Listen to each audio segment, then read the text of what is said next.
Hey, welcome back to Logical Magic, Examining Esoterica. So this month's topic is about liminal space, which is the crossroads space in spirituality, and it also relates to dark matter. So the title is a little bit difficult to wrangle, but it is the most important energy for you to take control of in manifestation, in the development of the ability to do any form of magical manifestation, in the ability for things like spirit mediumship and tarot card reading and psychic abilities.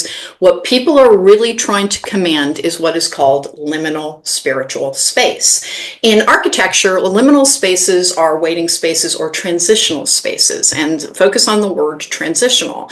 If you need an example of it, think of the hallway in The Shining, working to kind of get that eerie vibe of this hallway. It is not one thing or another. It is something that you are passing through to get to your destination. In spirituality and in psychic gifts and in manifestation, your destination is whatever it is that you're trying to access, whether it is your ability to read tarot, your ability to tap into your intuition as you meditate. The first space, the crossroads space, is your liminal spiritual space. So we take command of that first through things like ritual.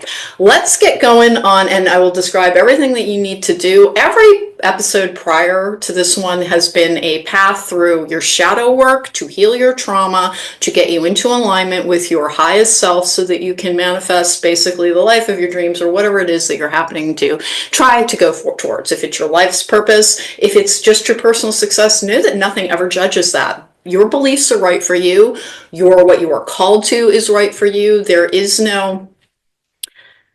We come here to learn different lessons in different lifetimes. And if somebody seems to diverge from you entirely, it doesn't mean that you're right and they are wrong.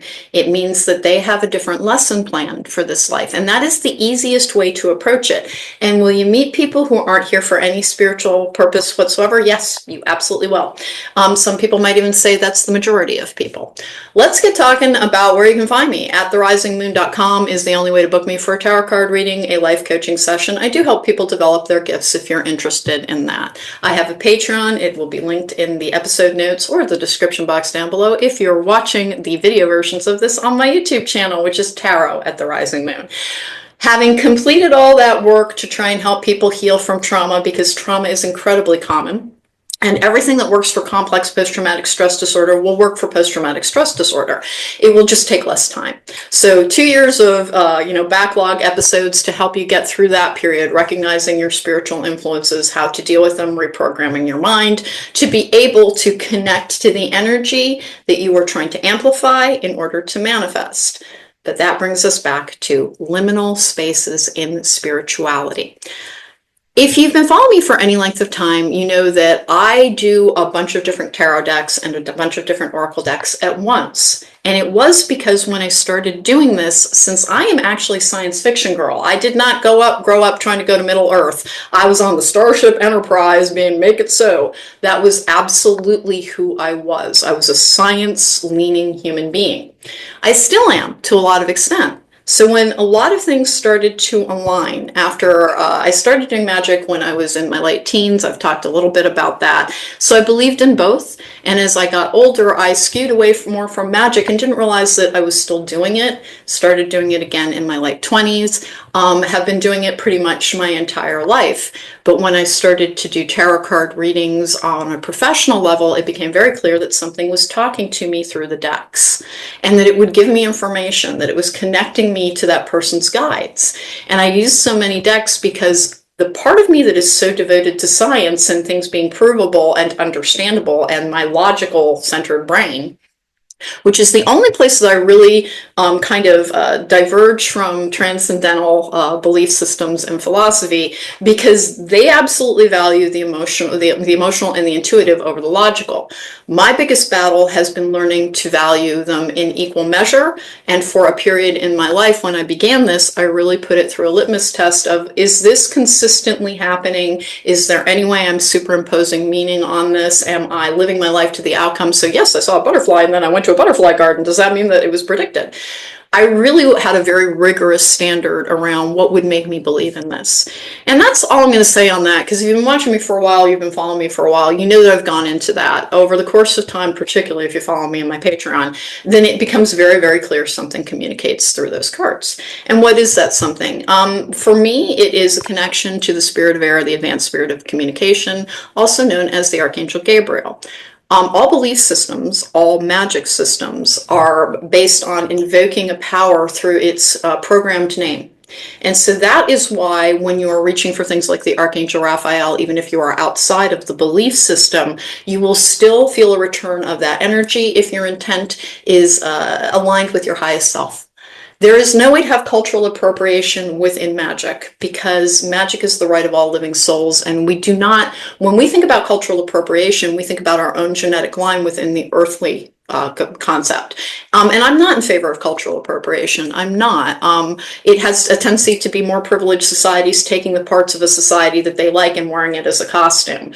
When you're interacting with it in spirituality and in magic, there is an intent, an investment of energy, and an honoring of that system, even if you don't intend to remain in it.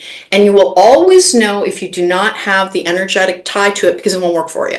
It won't feel natural. It'll feel like, for me, I can't go near anything with Egyptology. Like I literally have no, it's not anywhere within my long ancestral line, and we all have incredibly long ancestral lines. That's been the best thing that I can figure out for why I'm never supposed to be like, oh, Isis is the goddess I should summon. Instead, I'm more likely to be drawn to the Greek or the Roman, Aphrodite or Venus. That is like who I would call upon. And speaking of that, one of the easiest ways that I've addressed before to continue to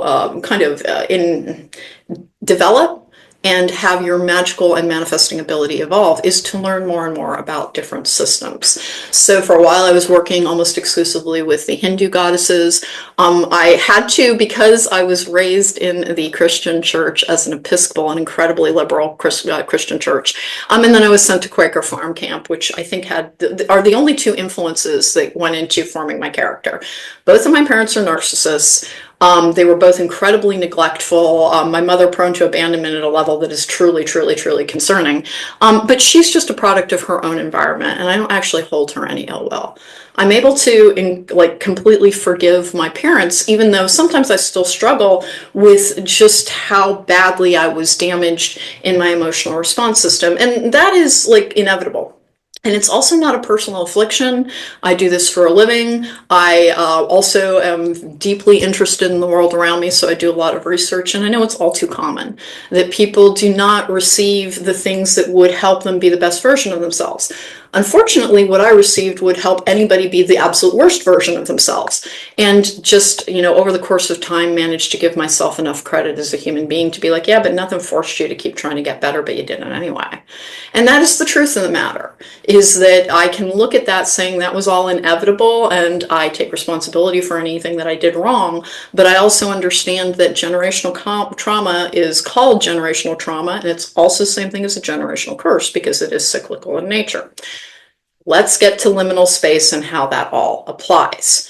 In your liminal space, cyclical energy still applies. And your liminal space is what you are going to rest in when you are meditating, when you are sitting down to do scripting or coding or any of the other things that are speaking things aloud, making a vision board. You are sending your brain to what is called a transitional space, which is liminal spiritual space. When you are trying to connect to your spirit guides exist at something called a crossroads, which is within your spiritual liminal space. And it is the things that we can connect with. The way that I finally made peace with, I favor science, but obviously there's something real here, is quite simply dark matter.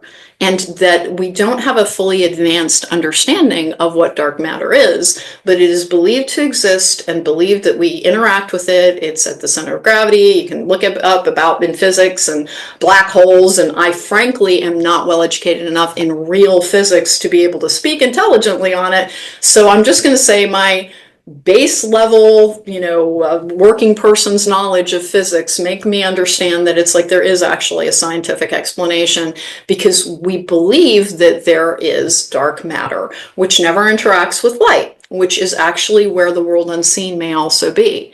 So that there is not actually a scientific exclusion of the possibility of a life beyond this physical life. In fact, there may in fact be an explanation for where that energy goes, because that's the thing that people are always like, oh, well, if you can't see it, you can't touch it, it doesn't exist. We interact with dark matter all the time.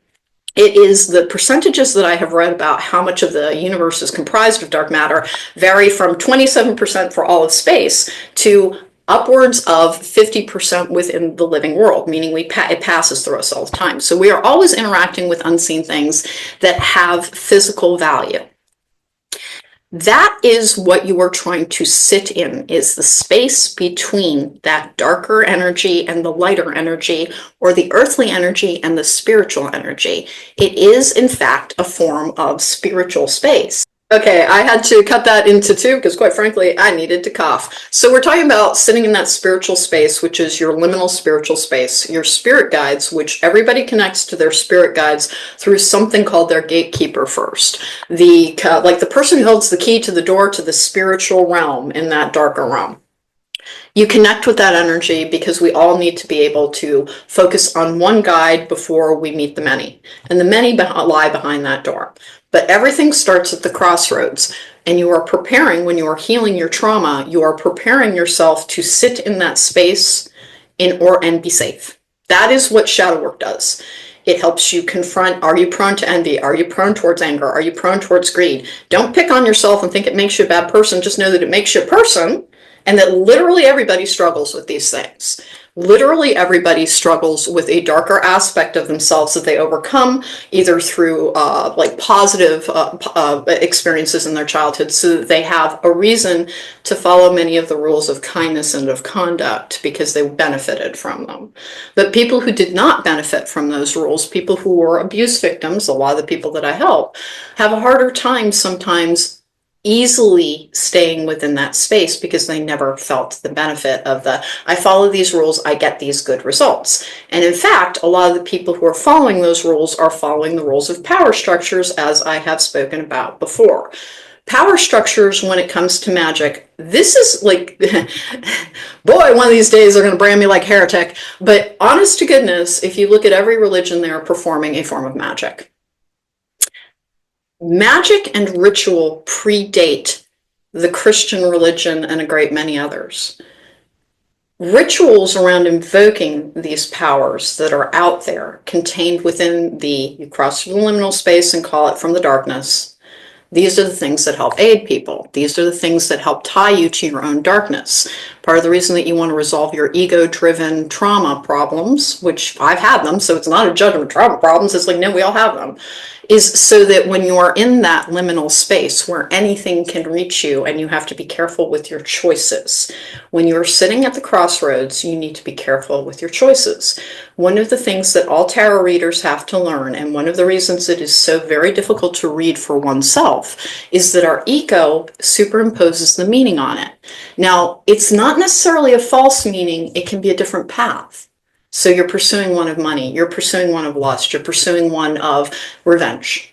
Those paths can be real, but if you're trying to live in conjunction and in alignment with your highest self, you want to be able to recognize it needs to be an active choice, one that you feel is not detrimental to you, for you to be able to make it safely. And so doing your trauma work first, and then beginning the rituals that will connect you to that crossroads space, to your gatekeeping guide. Your gatekeeping guide can also introduce you to your manifestation and magical abilities, because that is also one of the realms that this chief guide that we all have that connects us first to our ancestors, our guides, our guardians, our angels. And if you have a purposeful path, where the reason I'm connected to something that is the advanced spirit of communication is just something I was supposed to do. There is a genetic predisposition in my line for teachers. I come from a long line of teachers. Now, I did not opt to become one. There is some irony there, as currently I clearly teach forms of spirituality. It was, I guess I was latent. I developed these things later in life, or felt called to it later in life, but there was a genetic predisposition towards that. When we're talking about the way that organized religions use invocations, candle magic, chanting the same things over and over again in order to invoke this energy, that's a form of magic. Literally all of them do them. Even if you're like, hey, no, I'm part of a Protestant religion that rejected the icons of which, that's why the Catholic Church, there was a Protestant movement away from what was thought to be idolatry, idols, having to worship pagan idols through some of the very obvious, there's flame, there's incense, there's singing, there's chanting. Dudes, it's a magic ceremony. And even what happened with Christ is supposed to be part of that, he connects you to that liminal space and carries you through to the higher space. Was he real? He was a real person, but like I said, all of the stories around the different teachers, the different prophets, different power centers took control of them to get a result from a population that they want something from. And so all of the teachings that you went through around your connection to spirituality have a tendency to have an agenda behind them. And that's just fact. It's not an accusation. It's just a fact. And you can free yourself from that by taking control of the liminal space. First you heal, and then you start to engage in ritual. And ritual is where you are focusing your energy on being in that space to learn the lessons that you need. And it will take a while. If you're impatient with it, you're not ready for it. It's a hard thing to say that, like, when you're really in that flow, because your feeling of purpose, meaning, and power within your life doesn't just revolve around getting what you want. You're healed when I'm okay, even if it's like, are there things I want? Yeah, but like, life's pretty cool. There's a lot of really good things in my life. I'm perfectly fine until the, nebulous things in the future that I would like to have coming to me get to me. There's a lot of contentment. There's a lot of connection. There's a lot of understanding of my personal healing and happiness. I'm good here. And this isn't particular to me. That's everybody. One of the things that is said in romance is that you will find a person when you stop looking. And the reason being is that you're not focusing on that part, so you're actually just kind of leaving it open, and you're focusing on enjoyment and in life and finding different enriching activities. And that comes to you because it is one of the enriching things. And you can't fake it. By the way, I know many people who are like, I will then, focus on healing, and that means my real person is coming along. It's real or it's not. And when you're really there, because I'm really there, I genuinely don't care.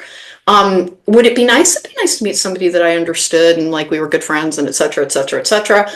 I'm a little odd, even given by what I do. And I'm a very cerebral person, and I like concepts and ideas and, analyzing literature and music and all kinds of things. And we're going to circle back to the topic with the music thing. The chanting, the singing, why is that always used in invocation? Because if you look at music, if you try to read music, it involves math. If you understand math as the universal language, and it is, it does not matter if somebody is in Zimbabwe or if they are in Southern California, their math is the same. It is a universal language. When we sing, when we invoke, when we chant in a periodic way, producing a sound over and over again, we are essentially sending out mathematical codes to the universe. And that draws energy towards us. So that's what your ritual does as well, is that you are determining a focus. Now, it can be lighting candles. I've done all kinds of work on my Patreon on helping people connect to their manifestation ability. There are different forms of being able to form a ritual around your spirituality. And it doesn't need to be anointing candles and making offerings to ancestors and dancing, but all of that helps.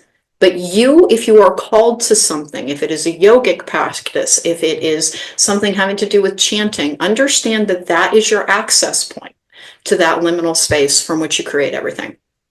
Your liminal space is where you get to make the choices. It is your transitional space when we talk about trying to move to a better timeline, jumping timelines. That starts from our choices, from our crossroads energy. I always refer to myself as a crossroads guide because people have a tendency to come towards me when they're trying to make a decision on something.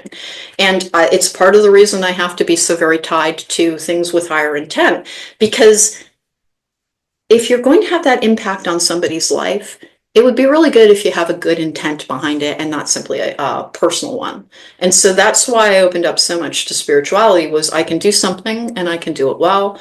And I work best with people with good intent because I try to have good intent in absolutely everything that I do. I'm human like everybody else, and that is the standard to which we are supposed to hold ourselves, which is I'm working on the stuff that I can see, and I try not to ignore my stuff so that I can become the version of myself that I feel is closest to my highest self, the best I can achieve. And nobody else gets to control that for you. That's within you. You will feel called to what is right for you. Your liminal space, your spiritual space, your crossroads space from which you meet everything starts with forming a ritual around it. The easiest one to do are the different forms of magic, where you make an offering in the morning, you leave a cup of tea and light a candle for those who have come before you. You ask for your guides, your guardians, your ancestors, and your angels to aid you this day and all days. If you're trying to manifest a particular thing, you get a particular conjure oil. You can make them. I am to the point where I make almost everything that I ever do. But there are good conjure shops out there. I've done podcasts on them, which ones I recommend. You try and find one that is you have the closest alignment with the practitioner of the shop, and you're able to use their energy easily. The easiest generic one is Art of the Root on Amazon. It's going to be called a root work, and that's true. It's, you basically are doing something in a very earthly form to try and bring something to you in the 3D. But that also connects you to these things that are at those crossroads points, the liminal space that connects you to the sway and the influence of the darker realms that we interact with constantly, but we can't see because they're likely comprised of dark matter. And that's how all of these things can be true at once and still have a scientific explanation behind them, by the way. That when we, as I'm always telling, and I'm about to say it again, so prepare yourselves. If you're tired of hearing the soul thing, I'm going to say it again and again and again until it's on bumper stickers. You do not have a soul. You are a soul that has a body. When your body goes away, your soul goes on. This is a tool. This exterior part of you is a tool. And it is the focus, the ritual is also a tool. So you are drawing more energy into your tool, putting it into tools more so that you can have the manifestation of what it is you are trying to achieve. You can do candle magic. You can have a practice where you meditate 30 minutes a day. Everybody is called to the one that's right for them. Grounding, mindfulness, being in the present moment. You will get the most accurate answers when you do that. More frequently, because, like I said, when you're at that liminal space and you're asking questions, more than one possibility exists for your outcome. And some of the things that are trying to get a particular outcome out of you don't have it could be part of your trauma. It could be part of trying to produce a greater energy within that dark matter world, which is really the world unseen. In the liminal space, you can be reached by both the earthly world and the ethereal or the unseen world. And that is why taking control of it is one of the best things that you can do for your power. You heal first, you develop your ritual, and then guess what you do? You break them. Because what you're really trying to do is to break free of the predetermined programming for your personal energy that can come from your growing up experience, which is your generational trauma. Not everybody has it to any great degree, by the way. Some people have lovely childhoods. And what do? Quite frequently, they're the people who aren't here on a particularly spiritual journey, because spiritual journeys also involve challenges. Because a spiritual journey involves evolution and growth. And it's really hard to grow without accepting forms of challenge. It's easy to grow when it's like all you're ever doing is, fertilized and sun and watered and look at that person flower with absolutely no blight or insects or bad days or hail. But that doesn't prove sturdiness, endurance. It just means that when things are going well, you can do well. And it's not a big challenge.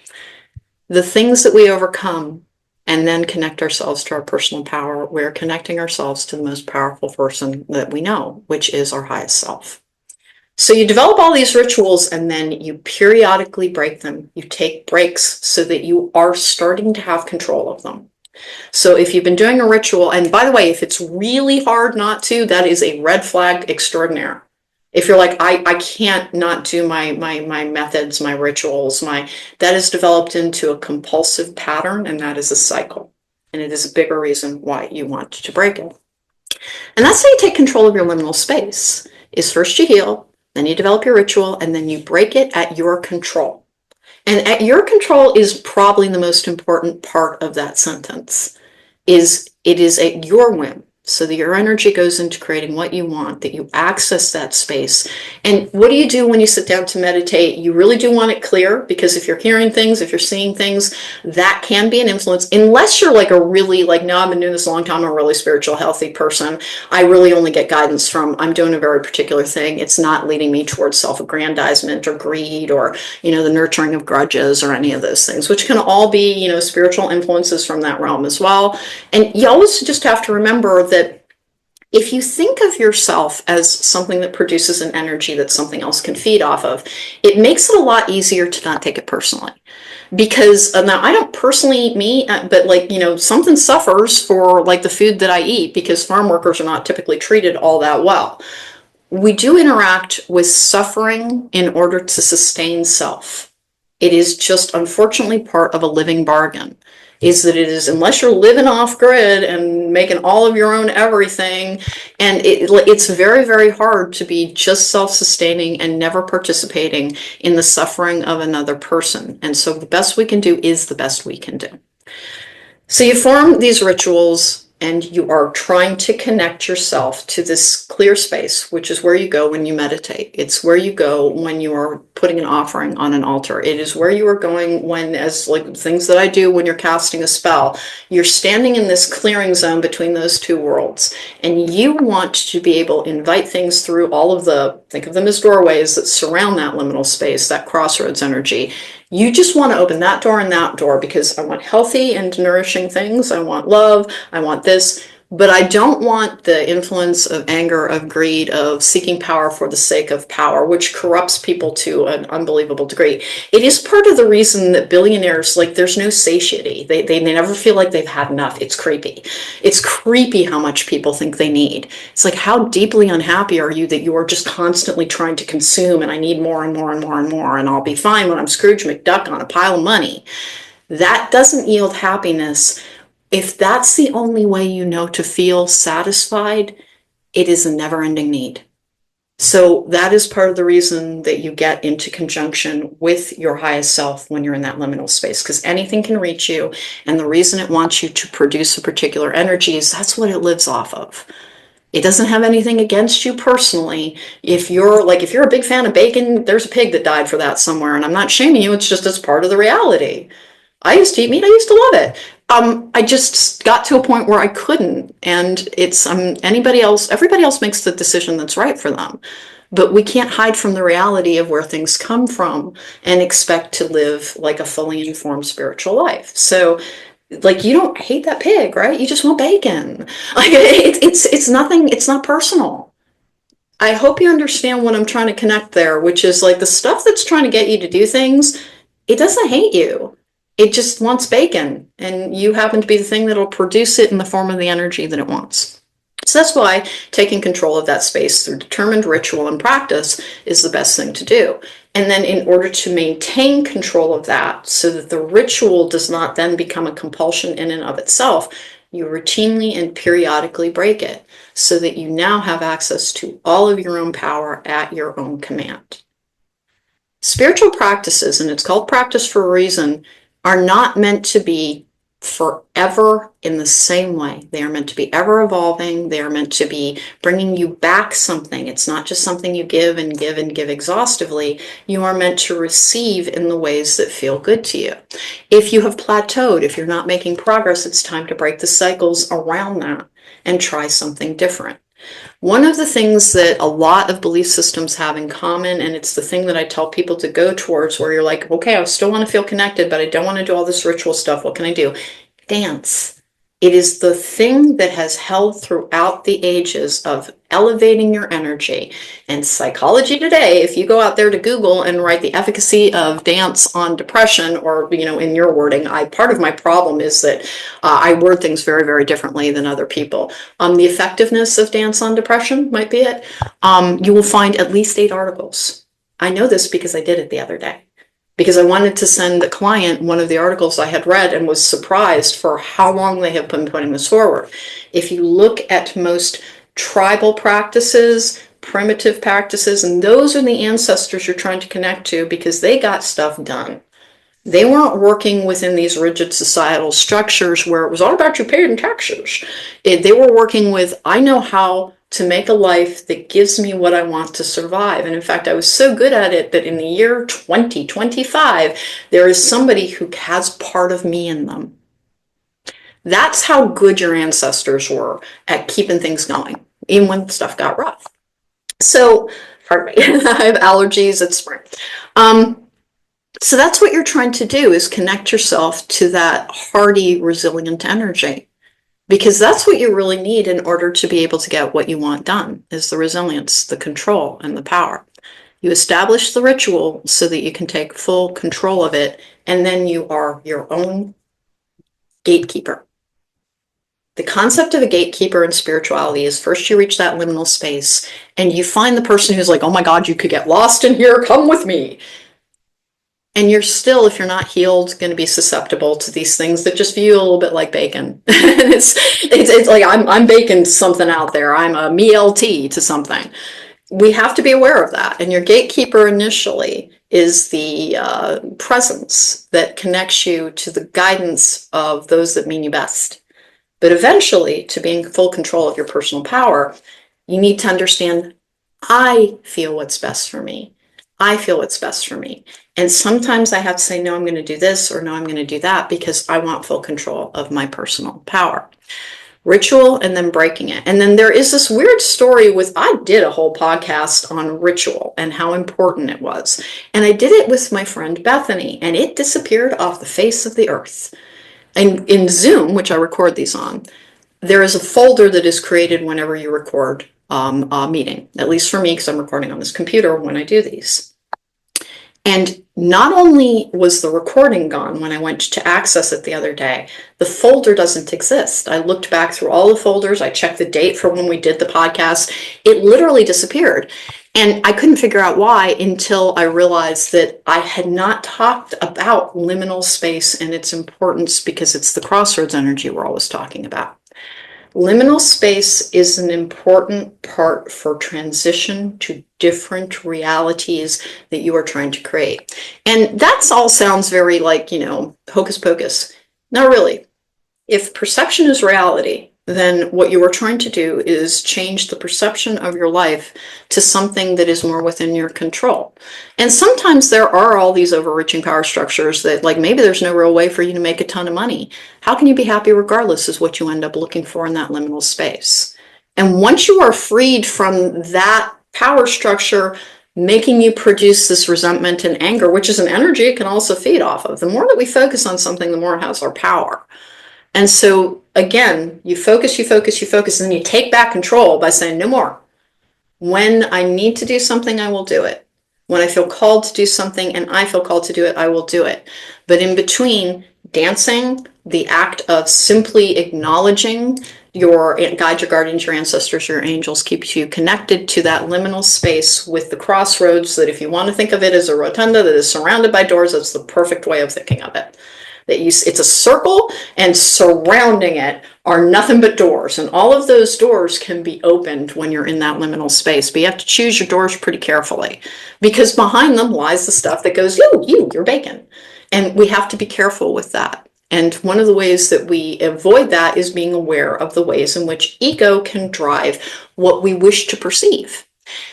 The thing is that a healthy sense of self is important, even in spirituality. So you're supposed to make a balance between the higher self and the ego-driven self by having the higher self inform the ego on, like, that's your jealousy, that's your anger. It was one of the hardest things in my own journey was I never thought of myself as a jealous person. And I had to confront, I kept getting a jealousy card. And it really was like sitting down and figuring out what is the commonality here. And each and every time it was people who had these giant family structures. And the kind of hypocrisy behind that, I was like, really? I still have a jealousy towards that? Because I understood where it came from. I was basically emotionally orphaned on so many levels. I understood where it came from. But I didn't understand that it could still exist on any level because it's something I simply won't have within this lifetime. And the whole hypocrisy thing was I was married to somebody from a large family, and his large family has a lot of psychological issues that they are not addressing, including addiction on a really deep level, suggesting that there's a lot of trauma in their background that they aren't they aren't addressing to heal. They're not my issue any longer, but the whole reason I'm bringing that up is there's a good reason I should know better. There's a good reason I should know better. It's like, no, I see that up close and personal on more than one occasion, and it does not yield the pretty TV and movie and book things that cause the envy in the first place. And so sometimes it will be and I had to really understand that I might not feel it at all. It's a deep, deep subconscious issue. When I get that card, and then I go and I look for, okay, what am I jealous about? Because let's say it's just talking about me. It's normal to be jealous. It's normal to be angry sometimes. It's normal to be resentful sometimes. Problems occur with our personal power when we put too much of our energy into the repression of self-knowledge. Self-knowledge will set you free from power drains. And that's what those attachments are. When I was willing to start saying, oh, okay, I do have some jealousy issues around that. It's perfectly normal. Oh, that happened again. Well, I'll just talk through all of the things that I understand about the fact that families are often not what they're cracked up to be. That there's a little bit of a mythology around family that does not turn out to be true in the majority of cases, where your family will always support you in things. And it's like, no, I've heard terrible things about what families have done to each other, which is not to besmirch all families. It's just saying when I'm dealing with my own envy issues, it helps to look at the reality of the situation to go like, you should probably go take a nap, envy, because it's not all that great. The grass is not greener over there. I have so much personal power, do whatever I want, whenever I want. I'm very, very, very, very, very blessed. I'm very blessed in how much freedom I have from the expectations and obligations of a bigger family. Now, I do have some because, I have a son, and there's a couple of other things where I'm not completely bereft of any form of connection. But I've considered myself very, very, very fortunate in that whatever outcome I get in this lifetime, I will have had a lot of influence on it because it's all going to be on me, and that's a lot of personal responsibility. And I'm fine with that. And I didn't do so well with it when I was recovering from ridiculous amounts of abuse. I laugh about it not because it's funny, it's a trauma response. It's literally seen, like any trained therapist who sees me do that goes, oh my God, what happened to you? Because you literally think of hideous things and laugh. And it's like, yeah, I do. That's going to be a residual thing forever. And I usually call it out because people don't get it unless the only other people who get it do it as well. It's actually a fairly common trauma response. So being able to look at that and not judge myself for it and just say, well, you grew up in a world that has all of their stories are about families and how important they are. And of course you felt left out. And then it's done. Literally, it takes that much of a sentence. It's like, yeah, you acknowledge it and it's gone. When you've done all your work, you acknowledge it's gone, and then the stuff that is still coming through to you is more likely to give you the guidance and the results that you want. Engaging in ritual for 1 year will set a pattern. There are 4 cycles, there are 4 seasons within a cyclical year. All you need is to take control of 1 full year in something positive, and then you break it sporadically and you do what you're called to after that. And it doesn't mean you never do magic again, you never meditate again. It's that you take control of your energy through the ritual that is right for you. And when I was talking about the episode with Bethany just disappearing off the face of the earth, it was because I hadn't taken it to that level. I was just talking about how to do the rituals. And do weird electronic things happen with me all the time? Yes. I checked my trash. I did literally everything. I'm like, what did I do? It was just gone. It just literally was gone. And it's because it wasn't as focused on the why are you establishing a ritual. And establishing something to break it means that it's now in your control. Because before your ritual to connect to your spiritual space so that you can do your shadow work, so that you confront your ego-driven stuff that we all have, you're at the whim of your subconscious world. You establish these rituals so that you can take control of your subconscious world. And then so that your subconscious world does not begin to then control you, you break the rituals, you engage in them when they are focused, when there is a point in doing it, when you are trying to achieve something, connection for guidance, for instance. Some people will continue to meditate daily because it helps them manage depression and anxiety. You will know if you need to break your rituals if you are still not manifesting what you need. And if you draw cards all the time, please remember the idea of that rotunda with all the doors. something can be trying to influence you through those cards to do things to, like, oh, no more ritual, because there's something on the other side of it that it's an infinite space. Don't think you're doing something wrong, even if you're calling for protection and clearing and all of the things to try and make it as, sanitized an area as you can. It's like an operating room in a hospital. There's a lot of infection around that room. And no matter how well they sanitize it, something can come in on somebody's shoe type of thing. There is a reason to do all of the carefully grounding practices, and then there is a further reason to say, okay, so now that I've taken control of that subconscious world, I don't want everything in my life to be dictated by my subconscious. And I'll revisit the idea of, I get envy cards sometimes, and I'm like, wow, I don't feel it at all, but okay, I did encounter somebody who's like, they've got this great big robust family, and they told me all about it, and it's like, I guess that would stir up that childlike need I had for a family that didn't exist. And it's normal for that still to be there. But if I don't step out of the liminal space and into the practical 3D space, only revisiting that when I choose, then the idea that this remaining just normal part of a human being, we're all a shade of gray, and that is part of what makes up my gray, that is always going to be there. I understand why it's there. It has to do with a little kid who was treated badly and then learned to envy the people who appeared not to be treated badly. It will always be a part of me, but the logical part of me understands that that is largely a mythology promoted by the power structures I'm always talking about, and the actuality of it is largely disappointing for the people involved in it. So I have that control in the 3D. I only go back into my liminal space, which is my crossroads space, when I need to try and make a decision. And it will happen all the time. Even if you're really good at intuition, every now and then you will not know what the right call is and have to reason it out. You can always ask for guidance, you can always ask for help. But it is important to break those rituals, because the rituals themselves become a power structure that controls you.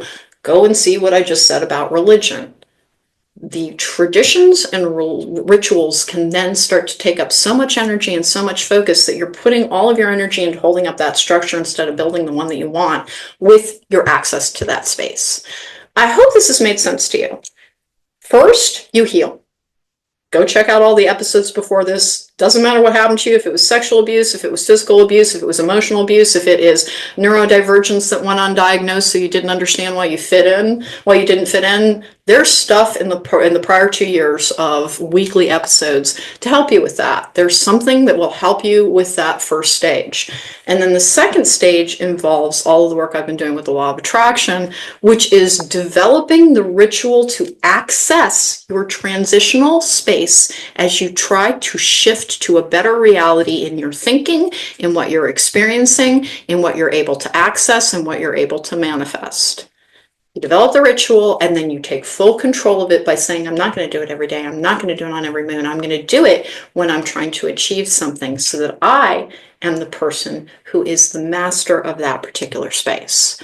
We talk about ascended masters in spirituality, and they're your mentors and your teachers. And I have switched to saying ascended mentors most of the time, because master is such a loaded term. But in this one instance, when you're talking about mastering your own personal power, that's the only place that you want that word. You want to be the master of your own personal energy, your own personal liminal space, in your own connection to spirituality. Establish a ritual and then break it and use it only when it is goal-oriented or it is serving something within you that you are aware of. You never put your energy into, I do this by rote, I do this because I'm supposed to do an ancestor offering every day. Instead, you say, I am working on this particular, it's an anniversary event for some trauma, I'm going to need some more support from the world unseen. Now I'm doing an ancestor ritual.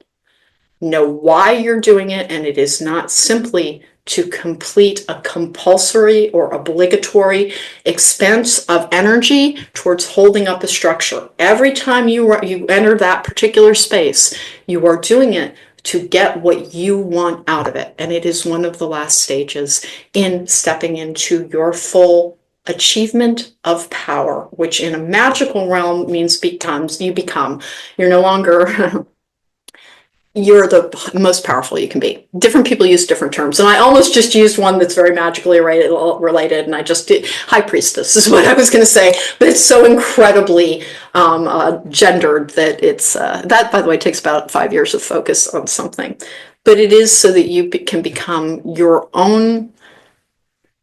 When you first meet your gatekeeper, that person is one of your ascended masters. When you are in possession of all of, or ascended mentors, when you're in possession of all of the self-knowledge and the spiritual knowledge and the magical knowledge that you would need to achieve your goals, you are your own mentor, but you can still have access to this mentorship as a library. Okay, but sooner or later we all have to graduate from school, and that is what, in breaking the rituals and then engaging within them for goal-oriented purposes, is about. This has been Logical Magic, claiming your liminal space, which is also your crossroads energy for spirituality and manifestation through ritual. There's no way that title is surviving, so who knows what the title is going to be by the time this goes up, but that's what it's about. A liminal space is your transitional space, and you're all trying to transition into a better life and a better understanding and a better command of your gifts. It works as a method, and I highly recommend it. It does involve the patience to invest the time in having a better life, and you will feel better, you will feel stronger, you will feel calmer, you will feel happier. There are so many reasons to go ahead and marry yourself to your personal power in this manner. Okay, take care, be well.